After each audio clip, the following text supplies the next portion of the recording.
Hey guys, welcome back to another afternoon cooking in the kitchen with us. Today coming to you live from Thailand with my better half Scott. That's right. Who's going to be showing you his cooking prowess in the kitchen today as we whip up a Thai green curry with fresh prawns and a selection of local Thai vegetables. Beautiful. Come on.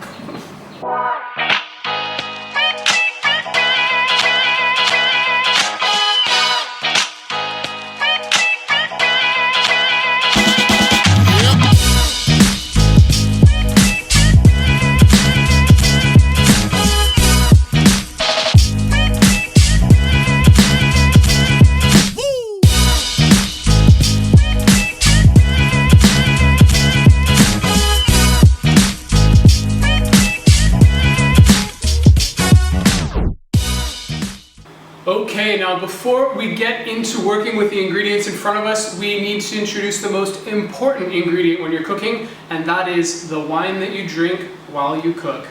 This is where I want to be, surrounded by beautiful food, just waiting to be turned into something unbelievably delicious, and of course, most importantly, this beautiful bottle of Riesling that we're going to have to enjoy with it. We chose a Riesling today because we wanted something that had a little bit of structure, but also some slight aromatic qualities and residual sweetness to pair with our Thai green curry. Cheers. Cheers. That's fantastic. It's pretty good. Delicious. How many bottles of this do we have? So the first thing we're going to do is we're going to get the sticky rice on to cook. Now sticky rice is different from normal rice. It's also referred to as glutinous rice. And it's a short grain rice that goes sticky when it's cooked. What I've done is I've soaked the sticky rice in water for about 2 hours. You can do this overnight, but you really should give it at least a couple of hours for it to take in the water and hydrate slightly. After that, what we're going to do is we're going to steam the rice. So we don't cook it in water like you would a normal grain of rice. You steam the moisture into the rice, and that helps contribute to its nice sticky texture. We have a pot of water onto the boil. We have a colander that we're going to put inside the pot, and then we're going to lay the rice inside. We need something to have a layer in between the rice to prevent it from having direct contact with the steam. So we're going to pop out and grab a banana leaf from the back garden.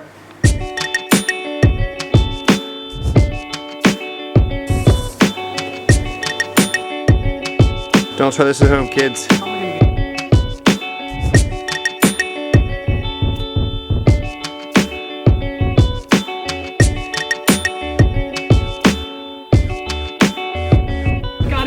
So we're going to take our banana leaf and we just want to cut a piece to line the bottom of our steamer. If you're doing this at home and you don't have access to a banana leaf, maybe you could use a piece of baking paper.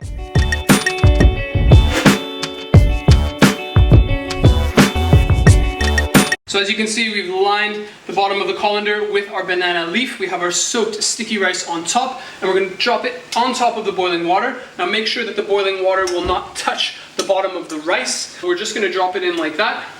We're going to turn the heat down just to a gentle simmer, and then we're going to put a cover over the rice to trap the steam inside. Next, we're going to make our green curry sauce using all of these ingredients you see in front of you here. So the first ingredient we have here is lemongrass. Then we have coriander root, which is just the roots from your coriander stalk. We have Kaffir lime leaf. We have fresh chilies. We have Thai shallots, and we have this root called Galangal. It is a root similar to ginger, but it has a citrus and piney aroma to it, so it's a little bit different in that respect. When we make this sauce, we make a hell of a lot of it. It's absolutely delicious, and it can be repurposed to use with all sorts of different protein. It's very versatile. So we will buy fresh protein and fresh veg, and then pull some sauce from the freezer, and we'll have dinner ready in minutes. The recipe that you see today will make about 6 to 8 portions of Thai green curry sauce. So we're going to start by sweating our shallots in a little bit of coconut oil. I'm going to start. What does sweat mean? What does that mean? Softened, translucent. Next we're going to add the peeled and sliced galangal and our lemongrass, as well as our chilies. Now you can leave the seeds in your chilies, or you can remove them depending on how spicy you like it. How spicy do we like it? We like it spicy. Yeah, we do. Next we're going to add some of our Thai green curry paste. Depending on how spicy your curry paste is, we're going to add 2 tablespoons.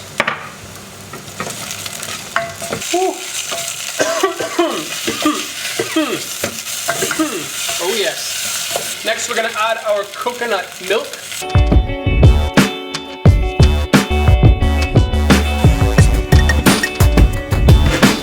How do you know how much coconut milk to add? Follow the recipe. Smart ass. Looks like milk soup. So now we're going to add the coriander root and the lime leaves. We just want to infuse the flavor of those into our sauce.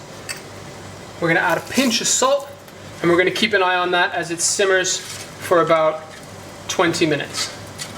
Alright guys, welcome back. Here we've got the vegetables that we're going to prep. The veg in the front right here, we have 3 different types of Thai aubergine. That's an eggplant for all of you North Americans. Some of them look familiar, some of them look a bit funky. They're all delicious. We've got a bowl of beautiful tomatoes, and then we've got these. Not entirely sure what these are. We've had them a couple of times before.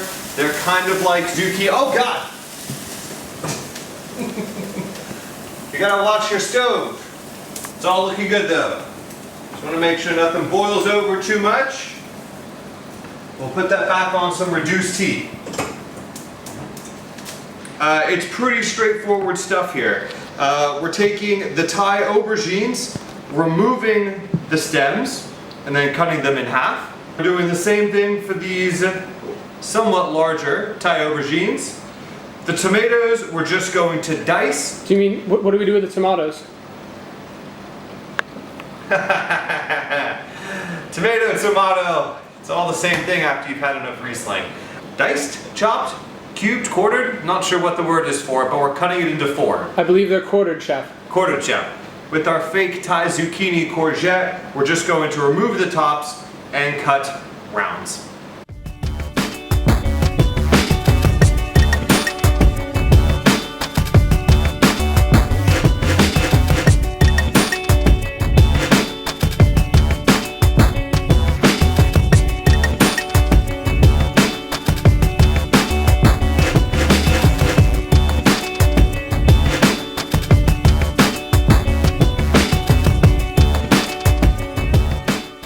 So the sauce has been simmering for about half an hour now. You will notice that the color of the sauce, although the name is green curry sauce, the sauce is not overly green. If you wanted to add enough curry paste to make that sauce vibrant green, it would be inedible, way too hot. So it's a faint color green, but the sauce is ready to strain. And then we will add our sauce, strained sauce, back into the pot. And we'll clean up our mess. Hey, clean as you go. That's what they say. I always find it really handy to have these microfiber cloths everywhere you go in the kitchen. Professional kitchens, we use them all the time. They're absolutely great for cleaning up messes as you go. Okay, so there are 3 different ways that you can prepare your prawns. The first one is head on, tail on, where you would just peel the middle part of the prawn. Now this is by far the most aesthetically pleasing way to prepare the prawns. However, it makes for messy eating out of the bowl. Next one, we remove the head, so a little bit less reality for you, but we still leave the tails on the prawn. Again, involves removing the tail in the bowl full of sauce. The third method, which is the method that we are going with, is completely deshelled and deveined, which means that you can just eat them easily out of the bowl, no fuss. If you take your knife, use it ever so slight bit of pressure, cut into the top all the way down the back, what you'll end up with is this beautiful sort of butterfly shrimp pattern. And in there, in that little area, that's where you get the vein, the poop. Got to get that out. In my opinion, the prawn is not complete until you've cleaned it all the way. Ow. We have our Thai green curry sauce, and I've gone ahead and removed about half of the sauce for us to save to use at a later date. So we're gonna go ahead and bring that up to the boil. And then we're going to add some of our vegetables. So we're gonna start with the courgette, the aubergines, basically everything except the tomatoes. The tomatoes are gonna go in right at the very end.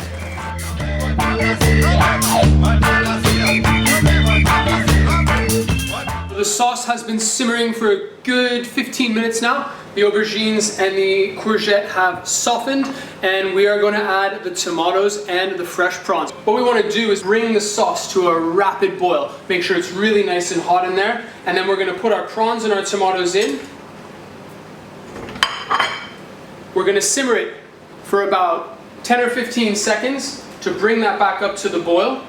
We're just going to take the lid, we're going to put it on top, and we're going to turn the heat down till it's almost off. What we want to do is we want to cook those prawns nice and gently. We don't want them to get hard and rubbery. We're going to finish off our green Thai curry sauce. So I'm going to add a good squirt of fish sauce. Now you want to add this at the very end. If you cook the sauce any further with all of these ingredients, it's going to kill the acidity and the sharpness of the fish sauce. So this is something you want to do at the very end once you've removed the sauce from the heat. We're going to add a good pinch of sugar.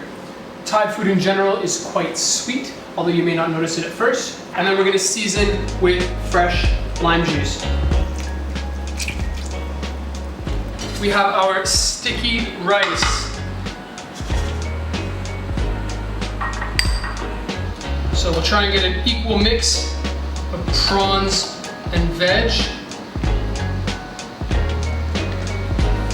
Some extra prawns for Scott. Woohoo! Adding the final touches here with some coriander, cilantro to our friends back home. Come on, cilantro. I prefer cilantro. Actually, no, I prefer coriander. Here we are. Lunch is complete. We're here at one of our favorite places in the world, poolside in Phuket. Looks fantastic. We hope you guys have enjoyed hanging out in the kitchen with us today. If you haven't already, click the subscribe button above for more great recipes and times with us in the kitchen.